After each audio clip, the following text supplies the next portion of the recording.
Good morning. Today we will discuss on antacid.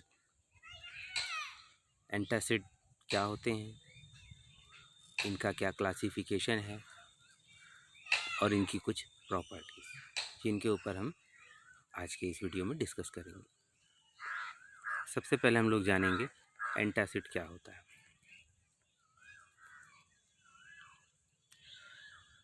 The substrate which neutralizes excess amount of acid in gastrointestinal tract is called as antacid। यानी जो gastrointestinal tract है हमारी, आप ये समझ सकते हैं, जो डुडेनम, रेक्टम, आपका सीकम, कोलन, इस सारा जो पूरा पार्ट है, इस सब को ईसोफेगस, ये पूरा मिला के अगर हम देखें तो ये सारे गैस्ट्रोइंटेस्टाइनल के पार्ट हैं। तो इसमें जो एसिड बन जाता है तो उसकी वजह से स्टमक में बर्निंग सेंसेशन होते हैं और डकारें आती हैं। तो इस तरीके की जो कंडीशन होती है, इसको इम्प्रूव करने के लिए, इसको ठीक करने के लिए जो एजेंट यूज़ किए जाते हैं उन्हें हम एंटासिड कहते हैं।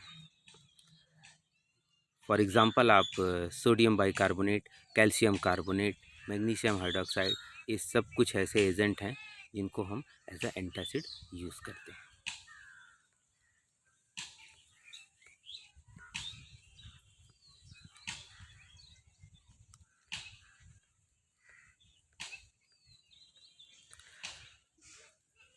अब अगर हम आइडियल प्रॉपर्टीज़ की बात करें एंटासिड की, कि कौन सा एंटासिड या एंटासिड किस कैटेगरी का ज़्यादा यूज़फुल होता है, तो उसमें कुछ पॉइंट्स आते हैं, उन्हें देखेंगे।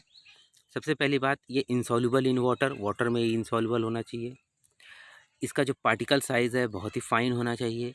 शुड नॉट बी एब्जॉरेबल, जहाँ तक हो सके एब्जॉरेबल नहीं होना चाहिए। इसे कॉन्स्टिपेशन नहीं कॉज करना चाहिए, should not cause constipation. Should not be act as a laxative, ये लेग्जेटिव की तरह वर्क ना करे।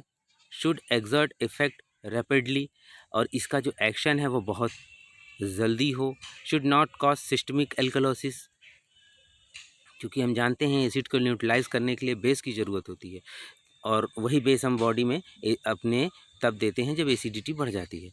तो इस तरीके की कंडीशन ना हो कि हमने कोई बेस दिया और वो हमारी बॉडी के अंदर एल्कलोसिस कर दे, क्योंकि वो एक बेस होता है, एल्कली होता है, तो ऐसा ना हो कि एल्कलोसिस कर दे, यानी सिस्टमिक एल्कलोसिस कर दे, क्योंकि हमारी बॉडी का जो पीएच होता है वो 7.34 के लगभग होता है, और इससे चेंज होने पर डिफरेंट टाइप ऑफ शरीर में प्रॉब्लम्स आ सकती हैं। तो नॉर्मली हमारा बॉडी जो होता है वो इस पीएच को मेंटेन करके रखता है। तो अगर हम बाहर से कोई ड्रग दे रहे हैं, जैसे इस तरीके की एंटासिड है, तो कहीं से भी उसे हमारे पीएच को डिस्टर्ब नहीं करना चाहिए। उसे केवल हमारे एसिड को न्यूट्रलाइज करना चाहिए और किसी तरीके की एल्कलॉसिस कॉज नहीं करना चाहिए। इसके अलावा कुछ प्रॉपर्टीज़ की बात करें तो should effect over a long period, इसे काफ़ी लंबे समय तक वर्क करना चाहिए। Should not cause evolution of large amount of gas, इसे बहुत ज़्यादा मात्रा में गैस का इवोल्यूशन नहीं करना चाहिए। जैसे कि जब वो गैस्ट्रोइंटेस्टाइनल ट्रैक्ट में वो जाएगा तो उसे न्यूट्रलाइज करना है, तो न्यूट्रलाइज करते समय वो एसिड से रिएक्ट करेगा। तो ऐसा ना हो कि एसिड और बेस जब आपस में रिएक्ट हों तो वो खुद किसी प्रकार की गैस बना दें जो एसिडिटी को और भी कंडीशन ख़राब कर दे। और प्रोबेबली इनहिबिट पेप्सिन, पेप्सिन को मोस्टली इनहिबिट करे, क्योंकि वो भी एसिडिटी बढ़ाने में बहुत ज़्यादा उसका रोल होता है। ईज़िली अवेलेबल हो ड्रग, या जो भी एंटासिड के रूप में हम यूज़ कर रहे हैं वो ईज़िली अवेलेबल हो। नॉन टॉक्सिक हो, नॉन टॉक्सिक का मतलब होता है कि उसमें किसी तरीके का पॉइजनस इफेक्ट नहीं होना चाहिए। नेक्स्ट अगर हम बात करें तो not cause any side effect, इसके किसी अदर साइड इफ़ेक्ट नहीं होने चाहिए, और शुड बी स्टेबल, और ये स्टेबल होना चाहिए। तो ये कुछ प्रॉपर्टीज़ हैं जो एक आइडियल प्रॉपर्टीज़ या आइडियल जो एंटासिड होता है उसके अंदर होनी चाहिए। बट ओवरऑल अगर देखा जाए तो ऐसी कोई भी अभी एंटासिड नहीं है जिसके अंदर ये सारी प्रॉपर्टीज़ हैं।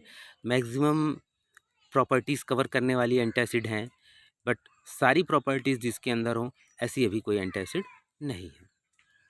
अब अगर हम लोग बात करें टाइप्स ऑफ एंटासिड की, तो यहाँ पर कौन सा केमिकल वो कंटेन करते हैं उसके आधार पर हम उसका क्लासिफिकेशन कर सकते हैं।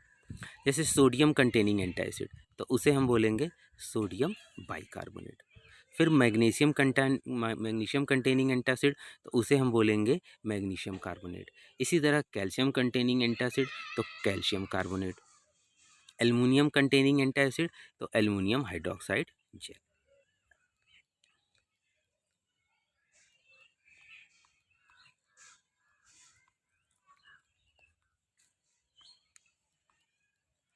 तो बेसिकली जो एंटासिड होते हैं इनको केमिकल बेस पे इसी तरह से इनको क्लासिफाई किया गया है। मोस्टली जो एंटासिड होते हैं उनमें यही सोडियम, मैग्नीशियम, कैल्शियम और एल्युमिनियम, यही एलिमेंट मोस्ट प्रोबेबली प्रेजेंट होते हैं। इसके अलावा आज के समय में कुछ कॉम्बिनेशन ऑफ एंटासिड का भी यूज़ किया जा रहा है। कॉम्बिनेशन एंटासिड एक नॉर्मल एंटासिड की तुलना में कॉम्बिनेशन एंटासिड का ज़्यादा यूज़ हो रहा है। कॉम्बिनेशन एंटासिड का ज़्यादा यूज इसलिए हो रहा है क्योंकि जैसा कि अभी हमने देखा कि कुछ प्रॉपर्टीज़ ऐसी थी कि वो लेग्जेटिव नहीं होना चाहिए, मतलब वो ऐसा ना हो कि बहुत ज़्यादा मात्रा में जैसे डिसेंट्री या डायरिया कर दे। इसके अलावा ऐसा नहीं होना चाहिए कि वो कॉन्स्टिपेशन कर दे। कॉन्स्टिपेशन करता है तो भी वो हमारी बॉडी के लिए नुकसानदायक है। तो अगर हम इन सब चीज़ों को देखें तो हमें ये लगता है कि इन दोनों को हमें मिनिमाइज़ करना चाहिए, और इसी को ध्यान में रखते हुए आजकल कॉम्बिनेशन एंटासिड का यूज़ हो रहा है। कॉम्बिनेशन एंटासिड में एक तरह से आप समझ सकते हैं कि काउंटर एक्शन मैकेनिज्म का यूज़ किया जाता है। मतलब एक ड्रग जो साइड इफ़ेक्ट दे रही होती है, दूसरा ड्रग जो होता है उसी साइड इफ़ेक्ट को वो मिनिमाइज़ कर रहा होता है।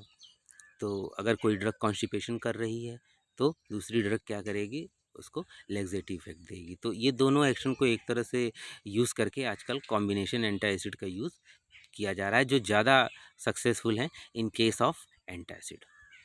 तो आज की क्लास में हम लोगों ने ये जाना कि एंटासिड क्या होते हैं और वो कितने टाइप के होते हैं।